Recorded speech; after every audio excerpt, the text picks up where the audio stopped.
अमीर बहू का 56 भोग से अच्छा गरीब बहू का दाल चावल। अरे वाह, क्या खुशबू आ रही है, क्या बन रहा है आपके यहाँ? खुशबू इतनी अच्छी है लेकिन ये समझ नहीं आ रहा कि किस चीज की। आपके घर से अक्सर ऐसी खाने की खुशबू आती है, तो आज हम देखने ही चले आए।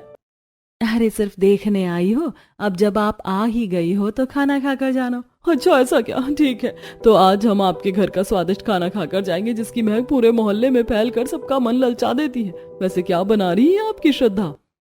हमारे यहाँ के खास दाल चावल। दाल चावल का नाम सुनते ही पड़ोसन हैरान रह जाती हैं। क्या ये इतनी अच्छी महक दाल चावलों से आ रही है? मैं जानती हूँ कि तुम्हें ये सुनकर थोड़ी हैरानी हो रही होगी, लेकिन मेरी श्रद्धा के दाल चावल बाकी दाल चावलों के मुकाबले बहुत स्वादिष्ट होते हैं। तुम एक बार खा लिए तो बार बार खाना चाहोगी। अरे नहीं शोभा जी, अब मेरा दाल चावल खाने का बिल्कुल भी मन नहीं है। पहले दोनों पड़ोसन मना करने लगी, लेकिन फिर श्रद्धा को दाल चावल की प्लेट लाते देख उनसे रहा नहीं गया। दाल चावल को चखते ही उनके होश उड़ गए। यकीन नहीं आ रहा कि दाल चावल इतने स्वादिष्ट भी बन सकते हैं। इनके आगे तो 56 भोग भी फेल है। श्रद्धा के दाल चावल पूरे मोहल्ले में मशहूर हो गए।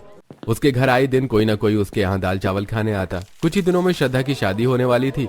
जिस गांव में श्रद्धा रहती थी उसी गांव से जुड़े एक बड़े शहर में श्रद्धा की होने वाली देवरानी का घर था। मौनी बेटा, तुम अभी खाना बनाना सीख रही हो, इसलिए थोड़ा कुछ बनाया करो। नहीं माँ, मैं सब 56 भोग ही बनाऊंगी। मैंने सुना है कि मेरी होने वाली जेठानी खाना बनाने में माहिर है और मैं ससुराल में उसका रंग जमने देना नहीं चाहती हूँ, इसीलिए मैंने जो कह दिया मैं वही बनाऊंगी।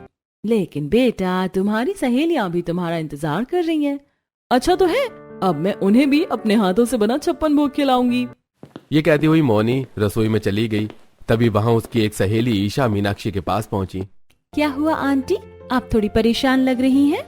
इस पर मीनाक्षी ने ईशा को सारी बात बताई। ईशा ने भी मौनी को काफी समझाया, लेकिन उसके किसी की बात समझ में नहीं आती थी। लगभग पूरा दिन रसोई में लगाने के बाद मौनी ने अपना 56 भोग तैयार कर ही लिया। उसकी सहेलियां भी इंतजार करते करते थक कर अपने घर चली गईं। सिर्फ ईशा ने वहीं बैठकर उसका इंतजार किया। तो बताइए कैसा बना है मेरा 56 भोग? सभी को उस 56 भोग की थाली को देखकर उल्टी आ रही थी, लेकिन सभी ने उसे अच्छा कहने का दिखावा किया और नकली मुस्कुराहट के साथ उसे खाने लगे। तेरी पूरा दिन की मेहनत रंग लाई मौनी बेटा, तूने सच में बहुत अच्छा खाना बनाया है। आप सही कह रही हैं आंटी, ये सच में काफी अच्छा बना है। तो फिर आप ठीक से खा क्यों नहीं रही हो? और चीजें खाओ ना, आखिर इसमें 56 खाने की चीजें हैं। दीदी ये खाना बहुत ही बुरा, आपने इतना बुरा खाना क्यों बनाया? इससे अच्छा तो आप माँ को ही खाना बनाने देती। अपने छोटे भाई की बात सुनकर मौनी उलझ गई, लेकिन ईशा और मीनाक्षी ने बात को संभालने की कोशिश की। अरे नहीं बेटा, खाना सच में बहुत अच्छा बना है। तेरा भाई अभी छोटा है ना, इसीलिए उसे कुछ नहीं पता है ना ईशा? हाँ हाँ बिल्कुल आंटी, आपने सही बोला। मौनी को महसूस हो रहा था कि कुछ तो गड़बड़ है, लेकिन फिर भी उसने ज्यादा कुछ नहीं कहा। उसके छोटे भाई ने वो खाना नहीं खाया। वो लगातार उस खाने को खाने से मना कर रहा था। समय बीता और दाल चावल वाली श्रद्धा और 56 भोग वाली मौनी दोनों एक ही घर में बहू बनकर आ गई। उनके ससुराल वाले काफी अमीर थे, लेकिन अमीरी के साथ साथ उनमें संस्कार भी नजर आ रहे थे। आज दोनों बहुओं के ससुराल में पहली रसोई की रस्म थी। बहुओं, आज तुम्हारी पहली रसोई है। तुम दोनों आज क्या बनाने वाली हो? मम्मी जी, मैं तो अपनी पहली रसोई में 56 भोग बनाने वाली हूँ। 56 भोग? लेकिन उसमें तो पूरा दिन लग जाएगा। अरे आप फिक्र ना करें मम्मी जी, मैं बहुत जल्द 56 भोग तैयार कर देती हूँ। चित्रा को यह बात अजीब लगी, फिर भी उसने मौनी को 56 भोग बनाने के लिए हाँ कर दी। और श्रद्धा बहू, तुम क्या बनाने वाली हो? माँ जी, मैं तो अपनी पहली रसोई में वही अपने खास दाल चावल बनाऊंगी। दाल चावल? एक 56 भोग बनाएगी तो दूसरी सिर्फ दाल चावल? मम्मी जी, जेठानी जी को दाल चावल ही बनाने दीजिए, आखिर वो गाँव की है, उनसे और बनाना ही क्या आता होगा। नहीं माँ जी, मैं सब बना लेती हूँ। अगर आप कहें तो मैं दाल चावल के साथ कुछ और भी बना लूंगी। नहीं बहू, तू दाल चावल मत बना, घर में कोई भी दाल चावल नहीं खाता। इससे अच्छा तू कचौड़ी, सब्जी, दाल रायता और कुछ मीठा बना ले। ठीक है माँ जी, आप जो कहेंगी मैं वही बनाऊंगी। बेचारी के दाल चावल तो बनने से पहले ही फ्लॉप हो गए और अब मैं सब पर अपने 56 भोग का रंग चढ़ाऊंगी। इसके बाद दोनों बहुओं ने मिलकर अपनी पहली रसोई की शुरुआत की। मौनी जी, क्या आप सच में 56 भोग ही बनाएंगी? हाँ बनाऊंगी, तुम्हें इससे क्या? तुम अपने काम पर ध्यान दो। मौनी को अपने प्रति ऐसा बर्ताव देख श्रद्धा हैरान रह गई। श्रद्धा ने सोच लिया कि उसकी देवरानी से बोलना बेकार है। उसके बाद दोनों चुपचाप अपना अपना खाना बनाने लगी। अगर मौनी जी तैयार हो जाती हैं तो हम दोनों मिलकर एक साथ खाना बना लेते, लेकिन पता नहीं क्यों इनको पहली रसोई में 56 भोग बनाना है। श्रद्धा बड़ी फुर्ती से खाना बना रही थी, वहीं मोनी ने अभी 56 भोग में से एक भी चीज बनाकर तैयार नहीं की। अरे नहीं, ये तो बिजली की फुर्ती से खाना बना रही है और यहाँ मुझसे अभी एक चीज नहीं बनी है। अरे हाँ, ऐसा करती हूँ, मैं सादी चीजें घर में बनाकर बाकी सब ऑर्डर करके मंगा लेती हूँ। 1 घंटे से भी कम समय में श्रद्धा ने सारा खाना बनाकर रख दिया। वहीं मोनी ने अभी सिर्फ सादे चावल, रोटी और पूड़ियां ही बनाई थी। अरे इन्होंने तो सिर्फ चावल, रोटी और पूड़ियां ही बनाई हैं। ऐसे में तो ये आज 56 भोग बनाना इनके लिए नामुमकिन है। श्रद्धा ने अपना खाना टेबल पर लाकर रख दिया। वहीं मोनी का ऑर्डर किया खाना समय से पहुंच गया। मोनी ने चुपचाप डिलीवरी बॉय से खाना लिया और घर में आकर उसे 56 भोग वाली 2 थालियों में सजा दिया। कुछ ही देर में सभी ससुराल वाले टेबल पर खाना खाने आ गए। श्रद्धा बहू, मानी बहू का 56 भोग ठीक से बन रहा है या नहीं? माँ जी, अभी उन्होंने सिर्फ चावल, रोटी और पूरी बनाई है। हे भगवान, मैंने तो पहले ही कहा था 56 भोग बनाना बिल्कुल भी आसान नहीं है। आखिर कौन सी बहू पहली रसोई पर 56 भोग बनाती है? और अगर बनाना ही था तो सुबह जल्दी उठकर ही कामों में लगना पड़ता। अब क्या हमें पूरा दिन इंतजार करवाएगी? सोहन ने इतना कहा ही था कि तभी अपने दोनों हाथों में 2 बड़ी बड़ी 56 भोग की थालियां लेकर वो आई। खाने से भाप उठ रही थी और उसकी महक पूरा घर में फैल गई। ये देख श्रद्धा काफी हैरान रह गई। ये क्या, इन्होंने इतनी जल्दी ये सारी चीजें कैसे बना ली? नामुमकिन, ये मौनी जी ने बनाया ही नहीं, ये जरूर इन्होंने बाहर से मंगवाया है। श्रद्धा बहू, तुम तो कह रही थी कि मौनी ने अभी सिर्फ चावल, रोटी और पूरी ही बनाई है, फिर इतनी जल्दी इतना सब कुछ कैसे बना लिया? अच्छा, तो ये यहाँ पर मेरे खिलाफ सबके कान भर रही थी। इसकी इतनी मचाल, अब मैं इसे बताती हूँ। मम्मी जी, मैं कैसे काम करती हूँ ये कोई नहीं जानता, इसलिए लोगों का मेरे कामों पर ज्यादा बोलना मुझे पसंद नहीं। आप सभी खाना शुरू कीजिए। भाभी जी, मैं बाद में बताऊंगी। मेरा मतलब कि मैंने इतनी जल्दी कैसे सब कुछ बना लिया। वाह बहू, मैं तो सोच रहा था कि तू हमें पागल बना रही है, लेकिन तूने तो सच में 56 भोग बना दिए। वाह भाभी, आपसे ज्यादा तेज काम करने वाली बहू पूरे मोहल्ले में नहीं मिलेगी। अरे सिर्फ पूरे मोहल्ले में ही नहीं बल्कि पूरी दुनिया में नहीं मिलेगी। इसी तरह तारीफ कर करके सभी मोनी का 56 भोग खा रहे थे। वहीं श्रद्धा का खाना रखा हुआ ठंडा हो रहा था। खाना ठंडा हो जाने की वजह से श्रद्धा के खाने को कम खाया गया, जिस पर श्रद्धा का मन थोड़ा उदास हो गया। खाना खाने के बाद दोनों बहुओं को उनकी पहली रसोई का शगुन भी मिला और फिर सभी अपने अपने काम से लग गए। मैं तो बोर हो रही हूँ। घर में तो कुछ ना कुछ काम ही करती रहती थी, पर यहाँ तो सारा काम नौकर चाकर ही कर रहा है। मुझे कुछ तो करना ही होगा, नहीं तो मेरा दिन नहीं कट पाएगा।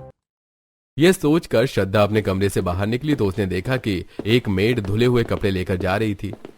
सुनिए, आप ये कपड़े कहाँ लेकर जा रही हैं? मालकिन, ये धुले हुए कपड़े हैं, मैं इन्हें प्रेस करने के लिए लेकर जा रही हूँ। ऐसा करिए, आप कुछ और कर लीजिए, ये कपड़े मैं प्रेस कर दूंगी। लेकिन बड़ी मालकिन ने आपसे कुछ भी करने को मना किया है, ऐसे में आपको ये कपड़े नहीं दे पाऊंगी। आप ये कपड़े मुझे दे दीजिए, खाली बैठे बैठे मेरा दिन नहीं कट रहा है।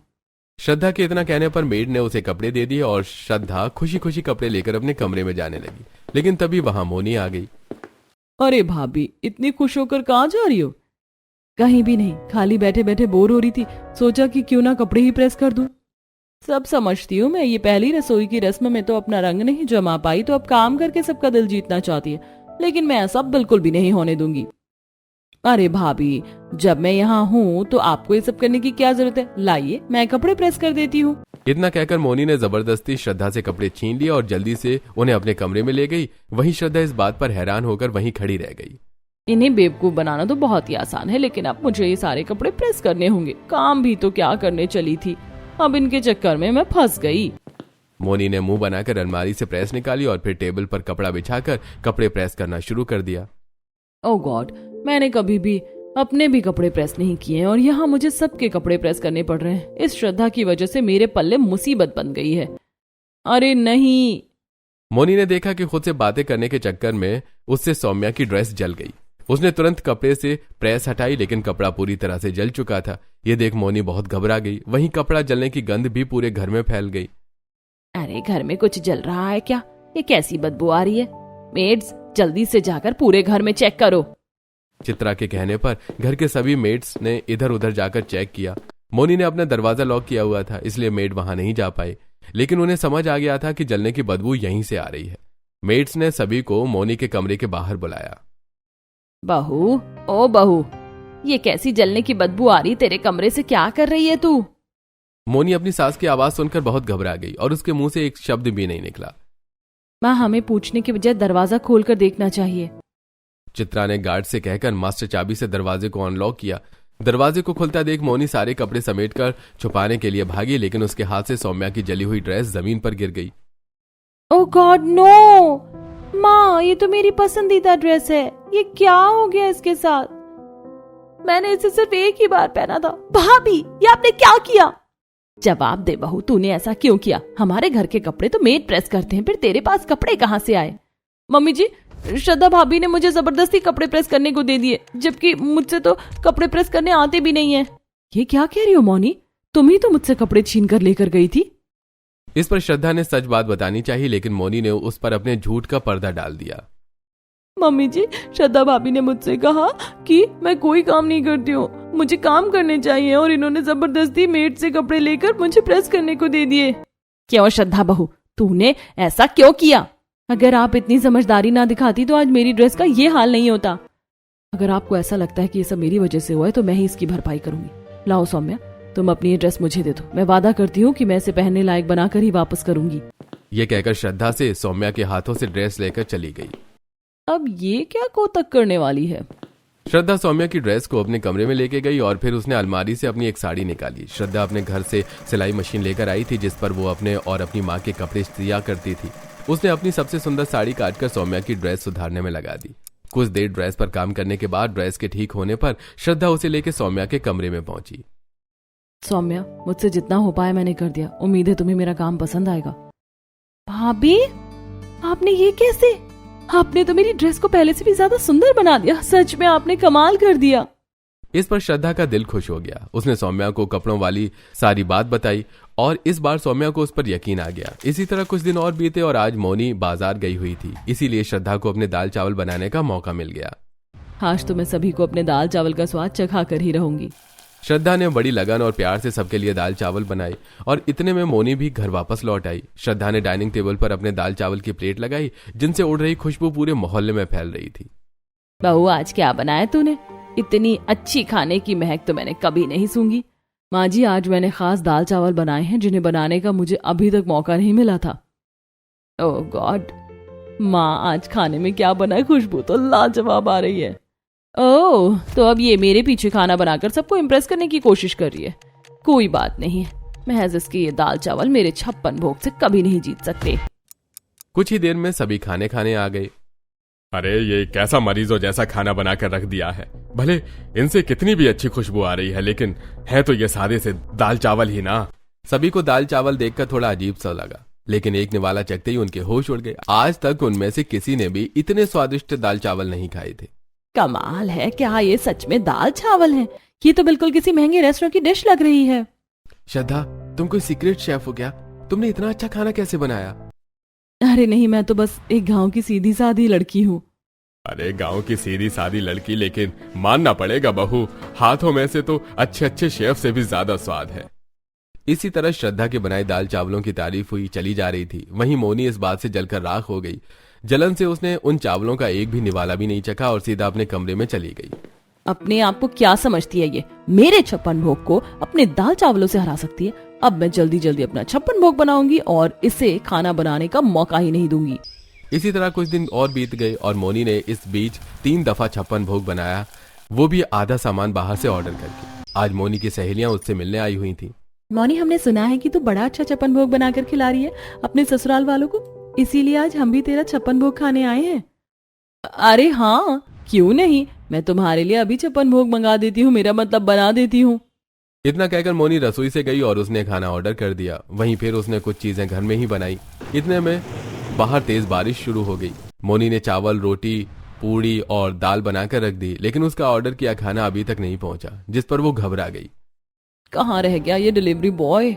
मोनी किचन में खड़ी हुई परेशान हो रही थी। वहीं उसकी सहेलियां उसका बेसब्री से इंतजार कर रही थी। उन्हें इंतजार करता देख श्रद्धा ने उनके लिए कुछ फल काट कर रख दिए। थोड़ी देर बाद मोनी फिर से अपनी सहेलियों के पास आकर बैठ गई। अरे क्या हुआ मोनी, तू खाना नहीं बना रही है क्या? हम सभी को बहुत जोरों की भूख लगी। अच्छा हुआ कि तेरी जेठानी ने हमें फ्रूट सैलेड बनाकर दे दिया, वरना हम तो भूख से मर ही जाते। तुम यहाँ मेरा खाना खाने आई हो तो फिर किसी और से लेकर क्यों खा रही हो? ये क्या बोल रही है मोनी, वो तेरी जेठानी ही तो है ना, तुझे ऐसा नहीं बोलना चाहिए। सुनो, तुम यहाँ मेरा 56 भोग खाने आई हो, किसी और का फ्रूट सैलेड नहीं। ये बात मोनी की सहेलियों को काफी अजीब लगी। कुछ समय और बीत गया लेकिन बारिश रुकने का नाम नहीं ले रही थी, जिसकी वजह से उसका खाना अभी तक डिलीवर नहीं हुआ। मोनी की चिंता अब 10 गुना ज्यादा बढ़ गई थी। वो सिर्फ रसोई में खड़ी हुई समय बर्बाद करने लगी। मोनी बहू, तू खाना क्यों नहीं बना रही? तेरी सहेलियां तेरा इंतजार कर रही है और खाने का समय भी हो रहा है। माँ जी वो बारिश भी बंद हो गई और इंतजार करते अब सहेलियां भी वापस जाने की सोचने लगी। तभी दरवाजे पर डिलीवरी बॉय आकर खड़ा हो गया, जो मोनी का खाना डिलीवर करने आया था। चित्रा ने डिलीवरी मैन से उलझते हुए खाना लिया और उसने देखा कि उसमें सारा 56 भोग वाला खाना था। ये देख चित्रा और उसकी सहेलियां हैरान रह गईं।